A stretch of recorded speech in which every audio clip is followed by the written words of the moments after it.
Linguistics Behind the Scenes. What you always wanted to know about language and how to explore it. With Christina Sanchez-Stockhammer. And Dominic Piazza. Hi, welcome back everyone. Hey Christina. Hi Dominic, and welcome to everyone out there. Yes, and Christina, it's moments like these where I feel like we live in the future. I mean, how cool is it? We get to record a podcast and broadcast it to everyone across this global network. It's fantastic. I would have never imagined doing this, and now we're doing it. Now we're doing it. There's so many things that we can do today that maybe we kind of take for granted, right? So many incredible things. Oh, yeah, absolutely. I mean, just think about the phones that we have. Mm-hmm. I mean, I still call mine a mobile because when I grew up, we just had a landline and that was fixed in one particular place. But now I have a phone that I carry around, and it's not just a phone, it's a camera, it's my calendar. I watch films on it. I do so many things with my phone. It's fantastic. And I wouldn't have expected that as a child. It would have been total science fiction. Oh yeah.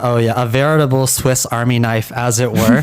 Modern smartphones are amazing. I mean, rather than being a telephone, which is also a computer, it's more like a computer, which is also a telephone. A really capable computer to a portable computer. You can carry it around with you everywhere. And the mobile internet, I remember... this was in 2009. My cousin had an iPhone, and I thought it was so fascinating that with the mobile internet, she could go on Facebook from anywhere while she's in the car, while she's on the go. Because for me, growing up as a child, the internet was something you could only access either at home or at school or at work, right? You had to be indoors on a computer to use it. And now the internet's all around us and we think nothing of it. Yeah, on the contrary. I mean, we get annoyed when there is no internet around us, which may happen. I mean, it happens more frequently than you would expect in Germany. But it's something we would like to have everywhere permanently so that we can access all the knowledge of the world via the internet. Wikipedia, for example. Yeah, almost the entire knowledge of humanity. Although there may be some gaps, some archives that still need to be scanned and digitized, as I've been made aware. But definitely, it's remarkable, and not to mention the new AI tools, which you can also access from anywhere. I mean, it's just remarkable, but it just feels normal to us. Yeah, that's a great thing about living at the time we live at. I totally agree, especially living abroad. I mean, oh my goodness. So many, first of all, video calls, which are amazing. The fact that I can talk on video with my family from across the world and it looks crystal clear. I mean, that's just oh my gosh, past humans, they would have thought it was utter witchcraft and wizardry, I would think. But also translation. Come on, machine translation. Machine translation is a traveler's best friend. I don't know what I'd do without it. Yeah, it's so extremely convenient because sometimes I need to have conversations with people whose language I don't speak, and then it's just so extremely handy. Oh, by the way, handy is the word that we use in German for a mobile phone. Yeah, Denglish, Deutsch, English. Yes, yeah, an English word that only Germans use. Yeah, that's right. And I mean, since you talked about traveling, I don't know what I would do without GPS tools. I mean, that's fantastic. Yeah. I mean, in the past, it was so difficult to find your way around, or when you're in a different city, finding out about the museums there and when they open and restaurants. I mean, it's just so much information at the reach of your fingertips. It's something I find exciting every day, and I use it a lot every day. Oh, I strongly agree. And a lot of these technologies, the origins, often military origins. The internet was originally developed for military purposes. GPS, I think, was the US military, and then they decided to open it up for public use. And so these tools, they may have been developed for different purposes, but now we put them to use every day for things like driving around and navigation and knowing where we are on the world. It's amazing. And communicating with others. So I think it's so nice now. I mean, when I was a student abroad a long time ago, I had to use a phone booth, and I had to go there, and I had to make an arrangement with other people to be there at a certain time at home to kind of make sure that we could catch each other on the phone. And actually, there's a lot of films also, which, if you come to think about it, if they had some phones, well, they wouldn't have had to go into all the trouble. Oh yeah, yeah. How many plots of like movies and books and things like that would be solved simply by having access to Google? That's a good question. Yeah, just imagine Home Alone, you know? I mean, Kevin wouldn't have had to stay home alone for such a long time. He would have called his mom. Yeah. And if you think about the bandits, I mean, he could just have filmed them and sent the pictures to the police. So yeah, plenty of films that actually wouldn't be like that anymore because now you have mobile phones. There's so many things you can do immediately, very easily. That's exactly right. That's exactly right. And much like our lives are changing with all of these new developments, naturally, our language changes with it, right? Yeah, all the time. I mean, every time you have a new software, for example, you need a name for it. Mm-hmm. I mean, there's plenty of words that are related to digital technologies that have entered the English language. But even so, I mean, there's also other changes in the language that you're less aware of. And that's things like grammar, for example, because it's less easy to spot. Yeah, especially with the advent of social media, which is so popular and widespread. I think people are aware of the way like the internet is changing our language, maybe mostly in a playful way because there's just a huge volume of like internet slang and lingo, but also in a more serious way, right? A lot of kind of digital technological terms have entered our everyday language. Yeah, and I mean, a lot of these are English. So in languages like German, you have a lot of Anglicisms now, and even proverbs. For example, the early bird catches the worm. I mean, when I was younger, it wasn't okay to translate it literally, but now it's okay. So that has changed the German language too. Oh yeah, I heard about this when I first came to Germany for computer words. So like download and upload. In German, you could say kind of the German translated equivalent, and sometimes people do. Other times they just use the English words. Yeah, in German we say hochladen, which is upload, and herunterladen or runterladen, which is download.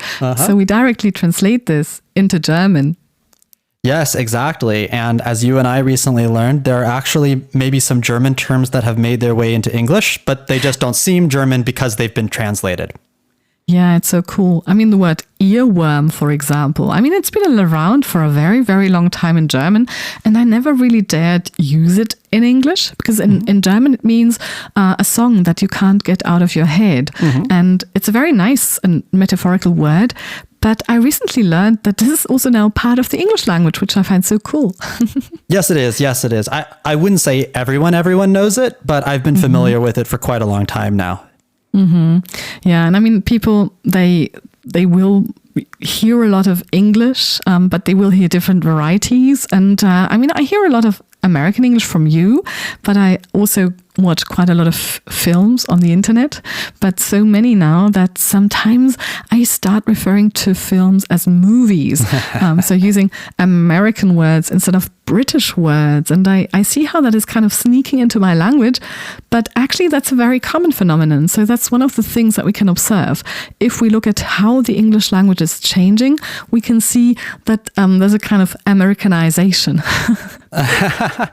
Well, that might make sense to me because it's the largest dialect, and so it might be the dialect to which people receive the most exposure. That makes sense to me. Yeah. I mean, just think of things like student. You know, when I learned English at school, I was taught to talk about pupils, but it seems that now you might speak of students even in British English when you refer to children. Yes, I was so excited because I learned this from you about the students versus pupils. And I was so excited when I went to London and I spoke to some British people. I wanted to show off my intercultural linguistic knowledge. And I said like, oh, well, you call them pupils and we call them students. And the British person I was talking to was a young person. She gave me an extremely kind of quizzical look. And she said, what? No, we don't. We call them students. She didn't seem to have any idea. And so at that point, I learned that apparently, this particular difference is disappearing. Yeah. And I mean, if you imagine when I learned English, I mean, it's not so long ago. I mean, I'm older than you, but still not so old. So still, you can see, I mean, there are these changes. And so to young people, it might seem like a very weird kind of word use already that I'm using here. And I mean, there's other things that are happening in the language now. I mean, you might believe, okay, well, the English language is kind of monolithic, but it isn't. I mean, there's a lot of things that are going on all the time, and people over their lifetime start changing how they talk. For example, I noticed that I recently tended to use past tense instead of a present perfect when I was talking about the very recent past. So traditionally in British English, you would say, I've just come in, or I have just come in. But I mean, in American English, you would say, I just came in, right? Yes, or yes. And the textbook example is have you eaten versus did you eat? Yeah. And so probably I wouldn't say, did you eat? But I tend to use that structure from American English more now. And I mean, it's easier, I suppose, in some ways, because using the past tense is usually shorter. So that's something that also drives linguistic changes. So this idea that if a form is shorter, then people are more likely to use it. And so I do the same thing. But it's not always like that. There's also the opposite. Yes, language changes. But it changes slowly. But it certainly changes. Often to the chagrin of people who might be a bit more conservative in their language use. I feel like whenever there's a linguistic trend or a linguistic change, there's probably a group of people who oppose it.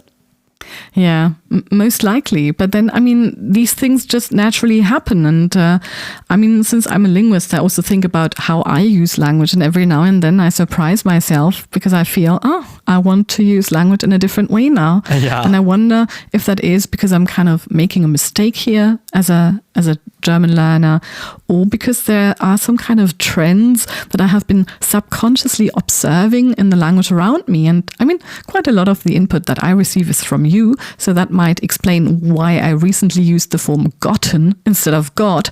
But again, I mean, like, this Americanization is common. But then there's other things. For example, the use of the progressive. So if I talk about the future, let's say about a conference, I could, of course, say, I will speak about this topic, but I think I would rather tend to say now, I will be speaking about this topic. Mm-hmm. So using an ing form here, and that's also something that apparently is happening a lot in the English language now, that people use the progressive more. Yeah, sounds perfectly good to me. Yeah, I find these kinds of things so incredibly interesting because you really have to ask yourself, why? Why are these things happening? In terms of word use, I think probably the one that our audience will be familiar with because it's so popular is the use of the word literally. That people do not use the word literally maybe in the way that it originally was intended to be used. And those who oppose this linguistic change are very vocal about their frustration and how the word is used. But at this point, I think history shows that those who oppose linguistic change almost always lose. Almost always, because people are just going to speak and use language the way they want to use it. And so, yeah, literally, of course, literally used to mean it's literal, which means that something occurred exactly as it's described. Now, I think people, in a more colloquial sense, they use literally as a general intensifier. And it's literally the most interesting thing ever. So. Yeah. And I mean, sometimes if you think about these current changes in the English language, some of them are not necessarily completely new. I mean, you might think of it, for example, in the sense of the gender neutral ways of referring to people, using they or them as a gender neutral expression. For example, if a student wants to do well on their exam, they need to study for it. So what you would be doing here is use the plural form to refer to a singular student, because we said a student. But of course, in this case, what you manage to do is you don't have to specify the gender of the person.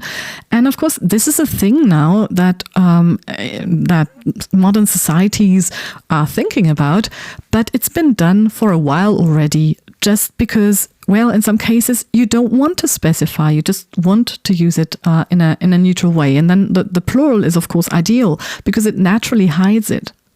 Yes, Christina, I strongly agree. I'm so happy you brought this up, this particular example, because it's true that today in our society, we're having a lot of discussions about gender inclusive language. But this particular case of using they and them as this sort of theoretical, hypothetical word for a hypothetical person, this goes back really, really far. We have a lot of evidence for this. In other languages, there's a dedicated pronoun, right? In German, you have he, she, and then man, which is for a hypothetical person. In French, there's he, she, and then on, right, for a hypothetical person. Oh, yeah. And there's two different ways to translate this. Sometimes in English, we use the second person you, right? Mm-hmm. When we're talking, if you want to succeed, then you would need to, but even though we're not really talking about the person we're addressing. Or the more fanciful form is to use one. If one wishes to succeed, then one needs to. It sounds a little bit archaic. I do it in my formal academic writing, but I do not do it in my casual speech. It sounds a bit posh. Yeah, sounds really posh.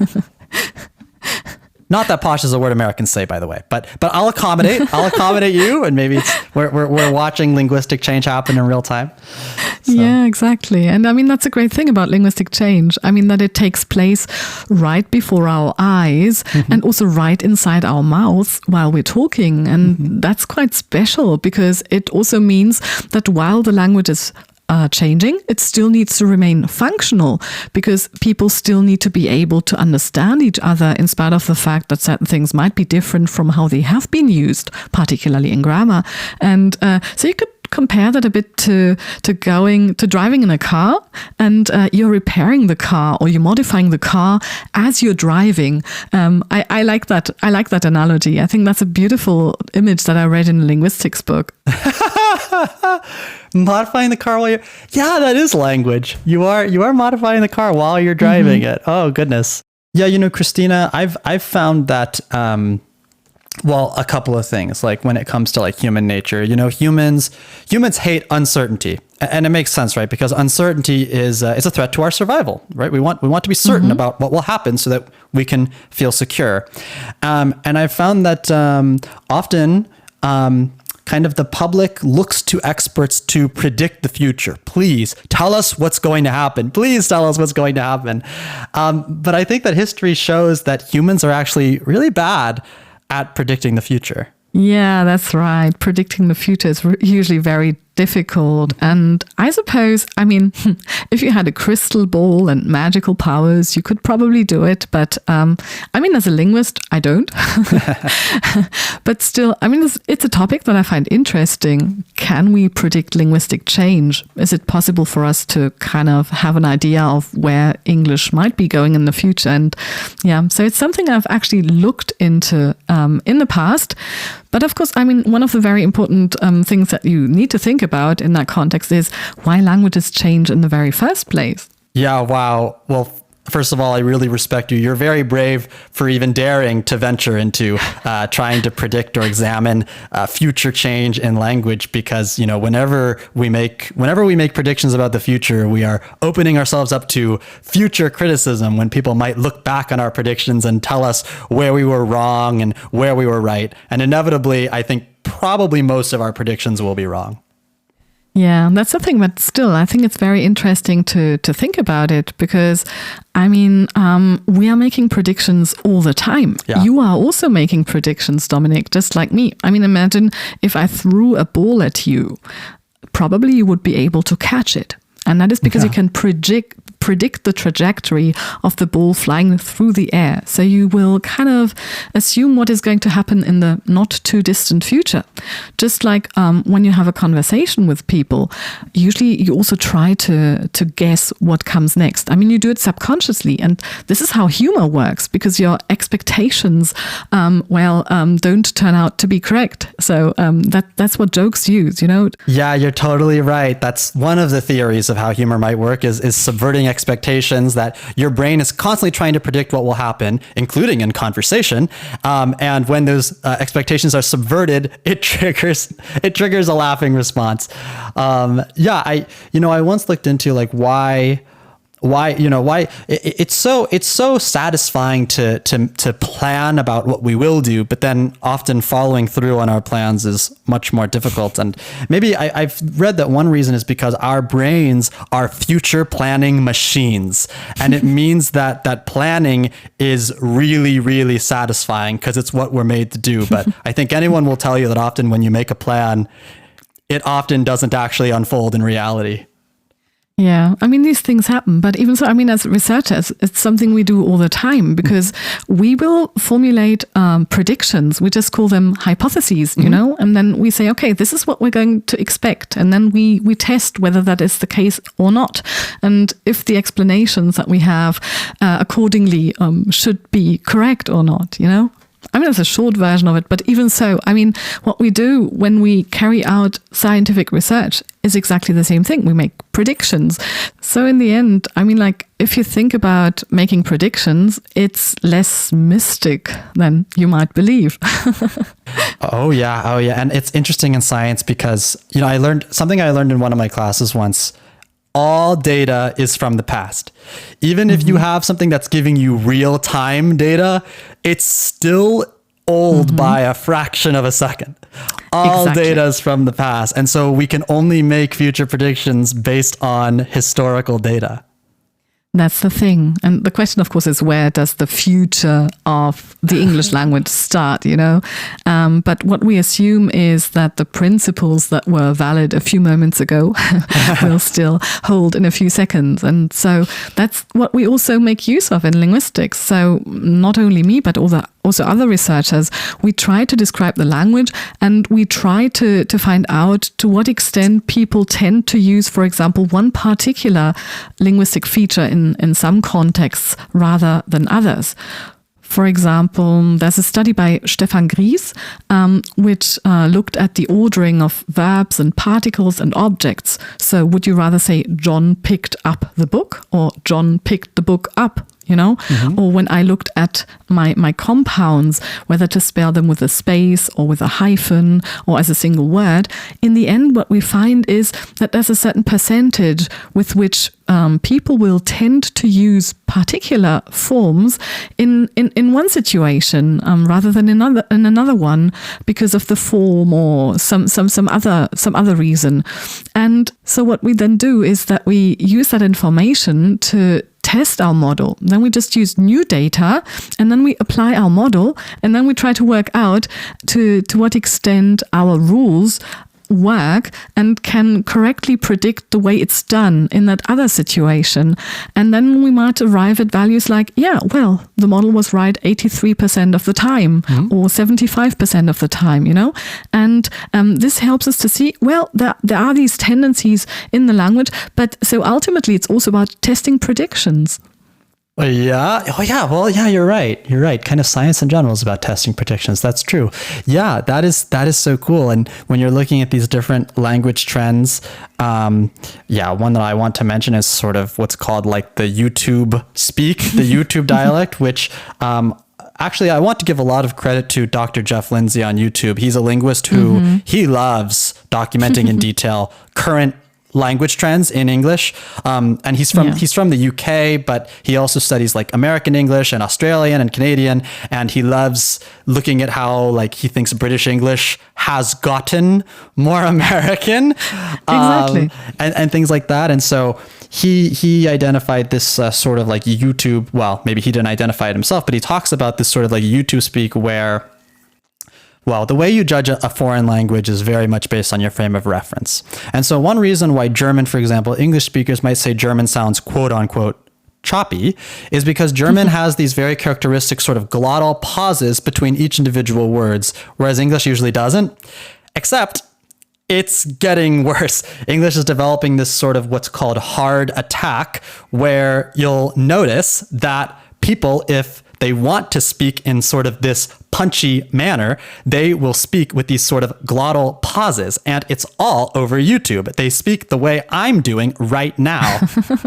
So with this type of linguistic change, kind of maybe with all change in society, we would assume it's spearheaded by the youth. Is it? Well, I would say so. I suppose most YouTubers are relatively young. I mean, there are also some older ones, but I would say the majority, yes. And if we think about changes in the language, where changes come from, then actually it's very often young people who start a change. And it's also informal context, that is casual conversation, where, well, innovations start. Yeah, with a lot of these youth language trends, especially on social media, they're usually kind of like goofy and silly, and that's fun. That's why language is fun.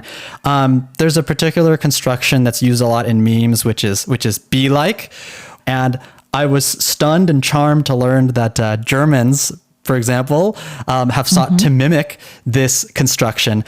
So they will say sein wie, which is be like. It's the verb to be, and it's not conjugated. Normally it would be. I find this incredible to see this spreading across languages.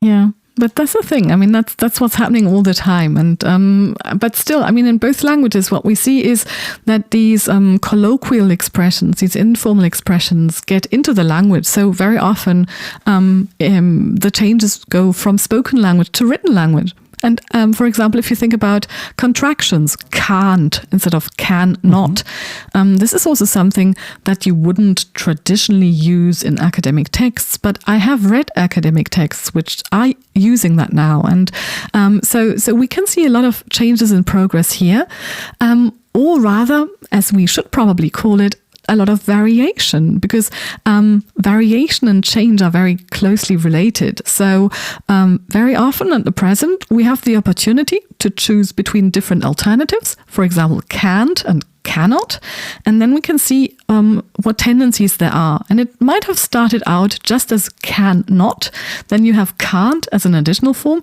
and then in the end it could be, well, that can't will be the prevailing form, and then in the end you might even get rid of the old form. So that's how change happens. So there is usually a period during which you have alternatives, you have variation, and then, well, one of the variants might become particularly common and then lead to a change. You've seen academic texts that have contractions? Yeah. That's a mortal sin. Anyone who's ever had an English teacher will know. We've had this pretty thoroughly drilled into us. That is fascinating.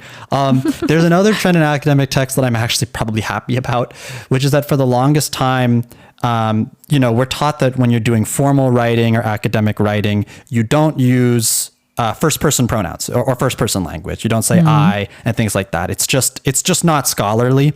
And so academics will bend over backwards to rephrase sentences to not use first-person pronouns, and they end up using passive language. So instead of we observed subjects, it will be the subjects were observed. And when you phrase it like that, it's like, who did it? Yeah, but the thing is, this is also changing. So I see how it's changing. I'm happy about it. I'm happy. I'm also very happy about it, because I don't really like the passive so much. I mean, in some cases it can be helpful, but otherwise I think it's okay to use, I mean, we definitely is fine, but I is also fine. I mean, if it's a single person, it's presumably better to say I than to use a we, which is not correct in that case. Yeah. Oh, yeah. Well, and there's a classic example of when you're trying to kind of maybe linguistically avoid taking responsibility. Instead of saying we made mistakes, you might say mistakes were made. Yes. Who made them? Who made? Yeah, they were made. They were made. But going back to linguistic change, why does language change? We talked about partial. Sometimes it's amusing. It's fun. It's fun that language changes, but why else does it change? I mean, one of the most important reasons that is very often advanced is the principle of economy. I mean, there are some expressions that are complicated, and then very often you will find that these get less complicated. For example, in Old English, the word night was pronounced knicht. Yeah. Knicht. And that has a kn in the beginning and a cht in the end. So complicated combinations of consonants. And this is something that was reduced to n, I, t in English. Yeah, there's a meme that goes around. It's from The Office of a character saying, "Why waste time say lot word when few word do trick?"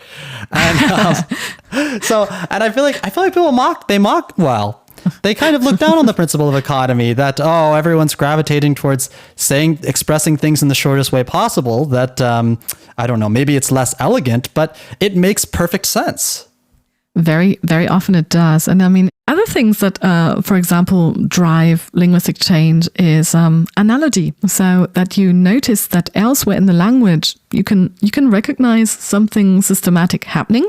For example, in English, if you think about the plural, usually you have an S in the end of a word.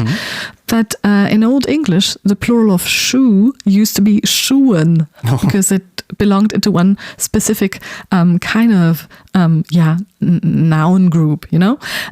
But then it was regularized to shoes, like all the other words, or most of the other nouns. I mean, there's a few like mouse, mice, which still survive. So. As you can see, not all irregularities are gotten rid of. Oh, very nice. But, I mean, words of high frequency tend to resist the change in some cases.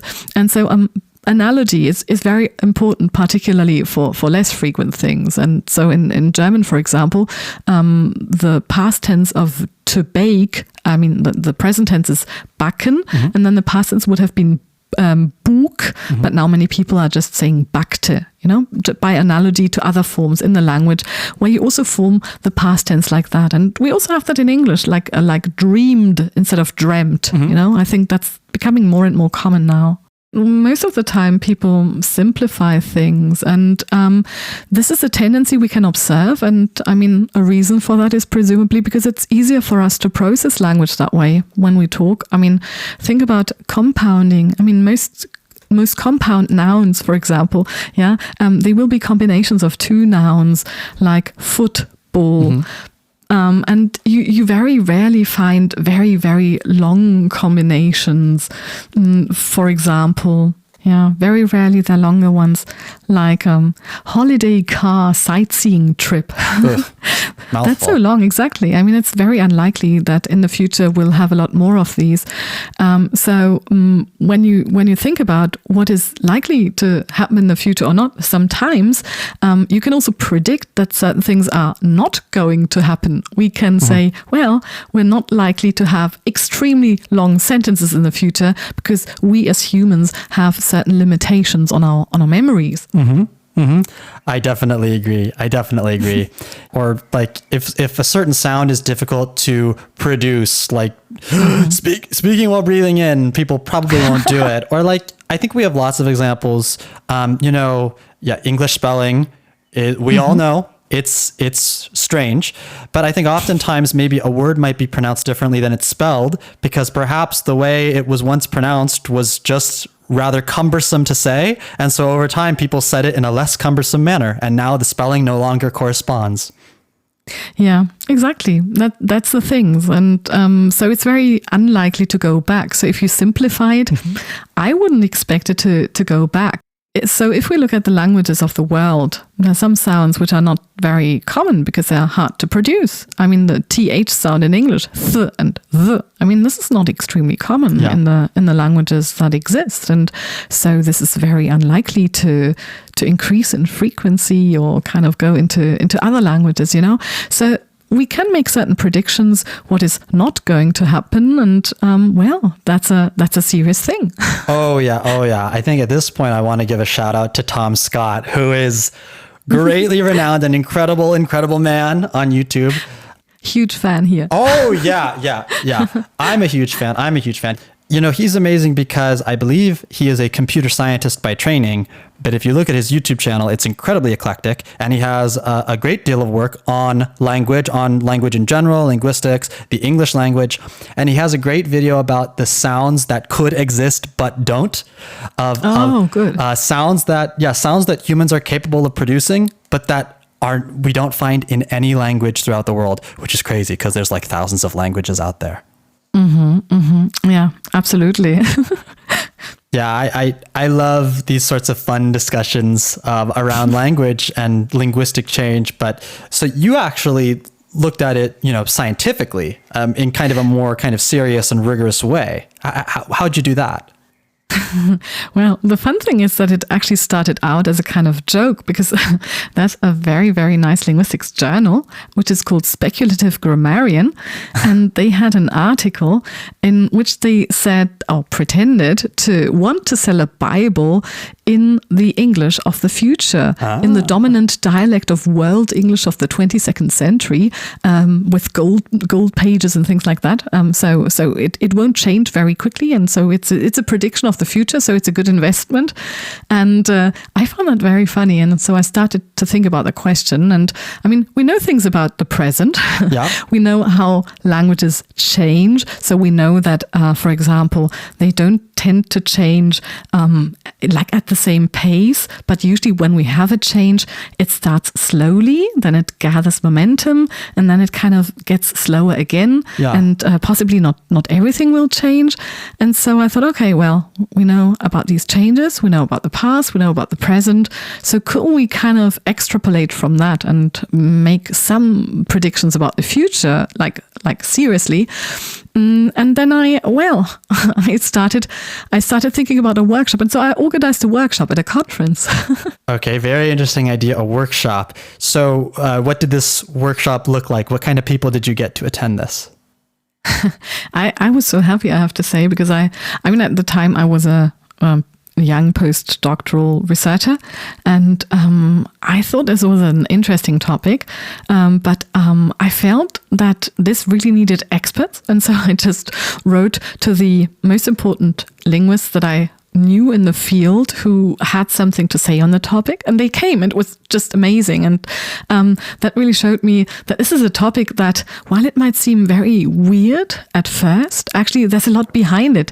And so while conducting research on it, I also noticed that a lot of the most important linguists in English linguistics actually dealt with this topic, and so that's really quite cool. So it's a bit like for the Ig Nobel prizes, that kind of topic where you the idea behind that is that you have research that first makes you laugh and then makes you think.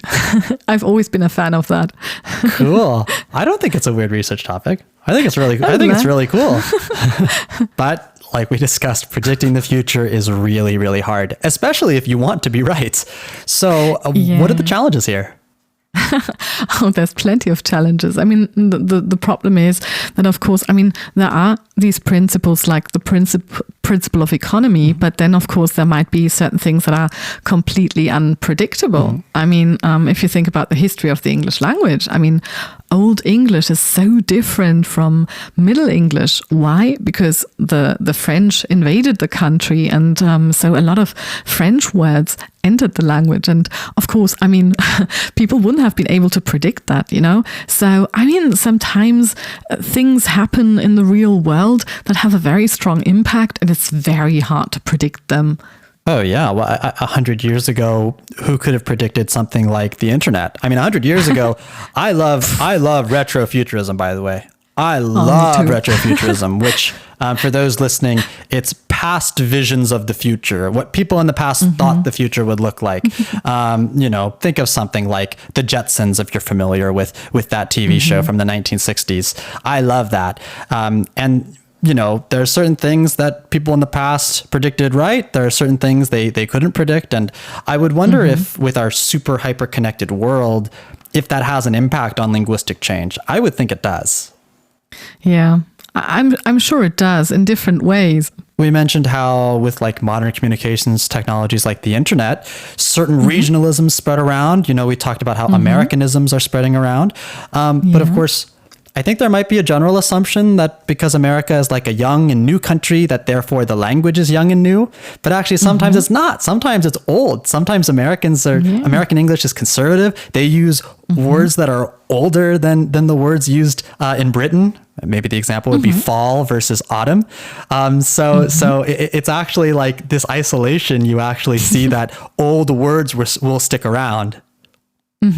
Yeah, exactly. So sometimes you have that, but on the other hand, you can't always be sure. So there's instances where you could say American English is more innovative than British English, and in other cases it's the other way around. And so that's the thing. I mean, to a certain extent, it's hard to predict what is going to happen because I mean, some of the linguistic changes are part of culture. You know, it's like trying to predict the fashion of next year. I mean, it might be possible to some extent, but you can't be 100% sure. And so since language is part of culture, it's hard to predict. So that's one of the takeaways, obviously. So we can't kind of, as linguists, make sure that we predict things with 100% certainty. Oh yeah, I mean, obviously I'm biased in favor of language, but I would almost say language and culture are two sides of the same coin. Actually, I would say they are two sides of the same coin because often when you take a language course in university, I'm accommodating you, in college, we Americans say, it's language and culture.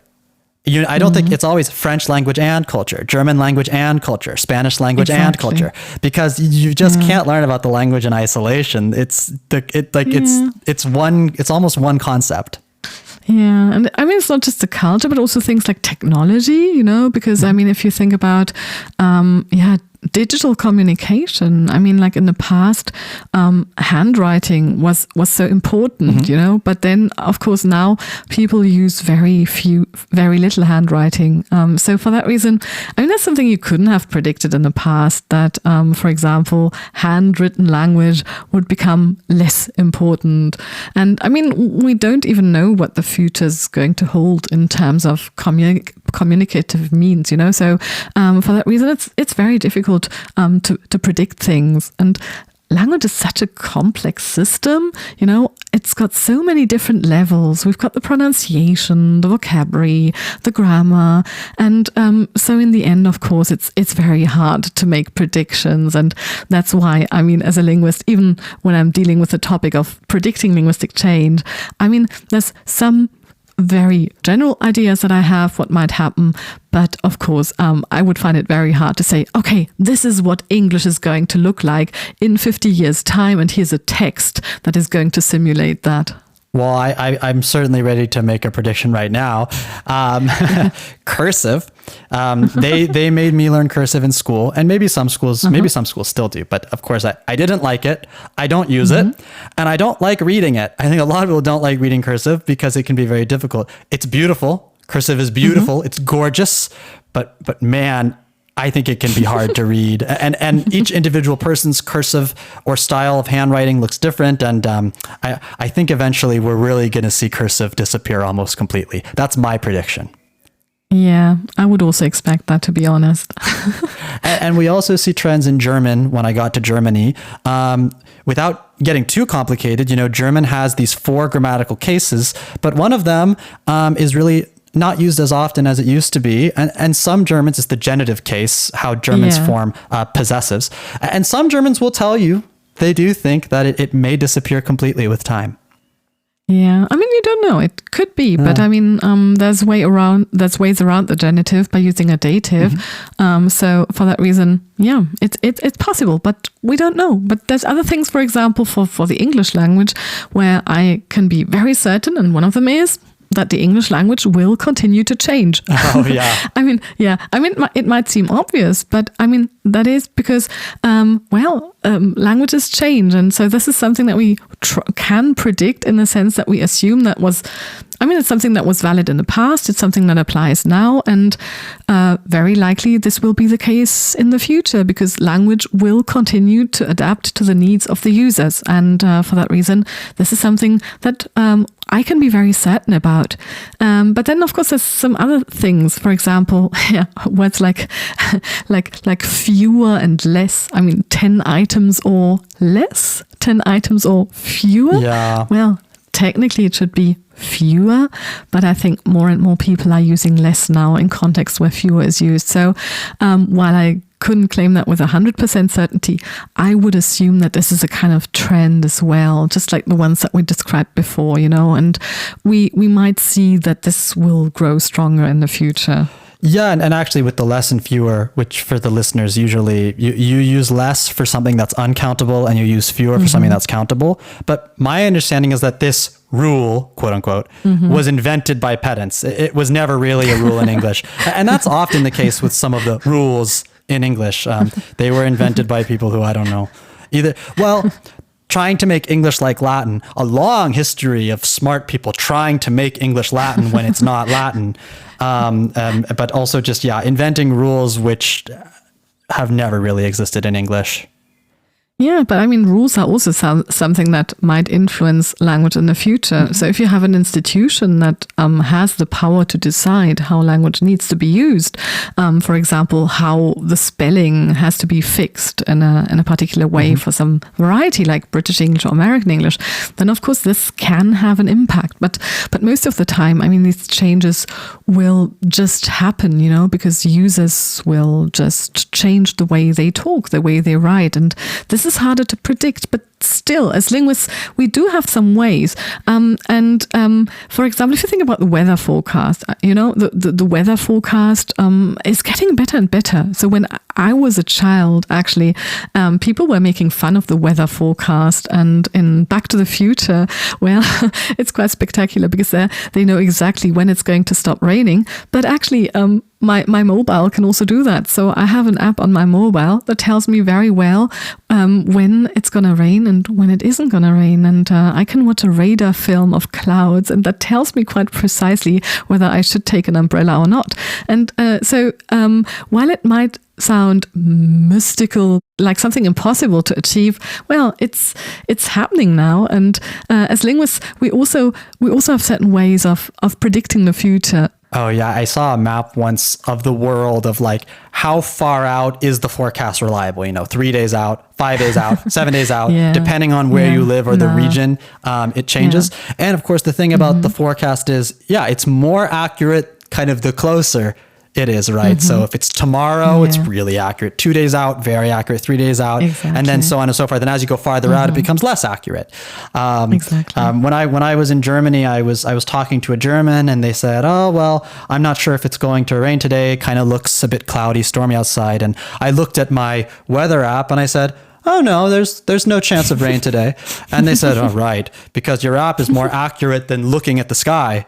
And I thought, well, it's strongly evidence-based and data-based, so it might be. Exactly.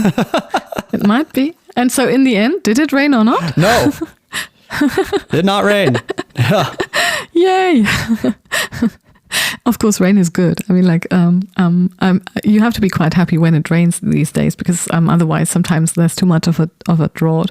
But but in terms of language, to bring this back to language, what we notice is that if we look at the English language in the world, there's different dialects, different varieties of English. And as we mentioned before, I mean, some of these are more conservative and others are more innovative. And we can observe that in the past, there's certain changes that happened in these varieties at a different time, in a certain order. And so in the innovative varieties, the changes happened first and then the others followed. And so now when we can see a change happening in the innovative variety, well, we can predict with a certain degree of certainty that the other varieties are going to follow. So again, I mean, this is not magic. This is not a crystal ball reading, but of course it's also evidence-based. And so to some extent, we can predict the future in this way. Oh yeah, absolutely. Absolutely. And I think the internet is really key. For example, a hypothesis of Dr. Jeff Lindsay is that when you see language written, it's not so regionally marked, right? Language is regionally marked. If you can hear someone speaking and you can hear their accent, then you kind of have an idea of what region they're from. But when you see it written, you can't really tell what region someone's from. So you might read a regionalism and not realize it's a regionalism, and then you will go and repeat it. And he believes that this is one way in which many Brits might be using American words. Yeah, I entirely agree. I mean, I'm no Brit, but I'm using British English, and still, I mean, I sometimes see written expressions and then I will use them. And they might be American in origin. And then you tell me, you point them out to me. But otherwise, I would have no way of finding that out, because the people that I otherwise have conversations with are not necessarily all aware of these differences either. So it's a fascinating topic. And so we can see that, I mean, there are so many changes that can happen, in the language on so many different levels. And as linguists, we can predict some of these in the sense that we can say it's likelier or less likely to happen. But that's what we usually do. So most of the research in linguistics is probabilistic. So we can talk about the probabilities. We can say, yeah, this is more likely to be the case than something else. But still, of course, that doesn't prevent some very unlikely things from happening and very likely ones from not happening. Like if you have some kind of football match in which the people you expected to win actually lose. So in language too, I mean, some grammar can exist for centuries. That is not really ideal. And on the other hand, I mean, things that work well might change again, and it's hard to predict. But so what we can see is that linguistics can help us have certain ideas about what could be happening, at least to some degree. So it's a bit like being in a car and knowing where you're roughly going, but we don't know if there's going to be a traffic jam or some accident blocking the road, so that we have to move in a different way. And we can predict linguistic change, but of course not with 100% certainty. Yeah. A football match you mentioned earlier. Do you mean a soccer match? No, I'm kidding. I'm kidding.